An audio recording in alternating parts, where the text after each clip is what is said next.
রাজশাহী প্রকৌশল ও প্রযুক্তি বিশ্ববিদ্যালয়ে একাডেমিক পরীক্ষায় নকল ও অসৎ উপায় অবলম্বনের দায়ে ৫ শিক্ষার্থীকে ২ বছরের জন্য বহিষ্কার করা হয়েছে।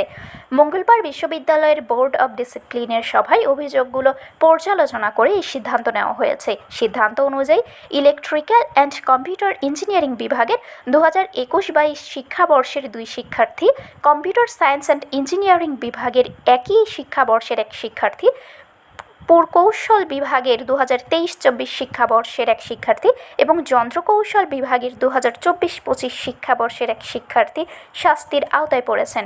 বোর্ড অব ডিসিপ্লিন বিশ্ববিদ্যালয়ের শৃঙ্খলা রক্ষা, শিক্ষার্থীদের আচরণবিধি তদারকি, অনিয়ম অপরাধ তদন্ত এবং প্রয়োজনীয় শাস্তিমূলক ব্যবস্থা গ্রহণ করে থাকে।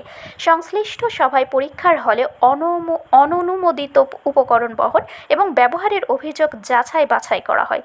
সভা সূত্রে জানা গেছে, অভিযুক্ত ৫ শিক্ষার্থীর প্রত্যেকের কাছ থেকেই পরীক্ষার সময় অননুমোদিত উপকরণ জব্দ করা হয়েছে।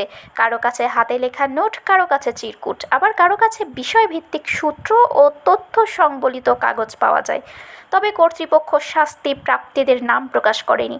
এ বিষয়ে বোর্ড অব ডিসিপ্লিনের সদস্য সচিব ও ছাত্র কল্যাণ পরিচালক রবিউল ইসলাম সরকার বলেন, বিশ্ববিদ্যালয়ে নৈতিকতা ও একাডেমিক সততা বজায় রাখা অত্যন্ত গুরুত্বপূর্ণ। অসৎ উপায় অবলম্বন শুধু ব্যক্তিগত ক্ষতি নয়, পুরো শিক্ষা ব্যবস্থার বিশ্বাসযোগ্যতাকে প্রশ্নবিদ্ধ করে।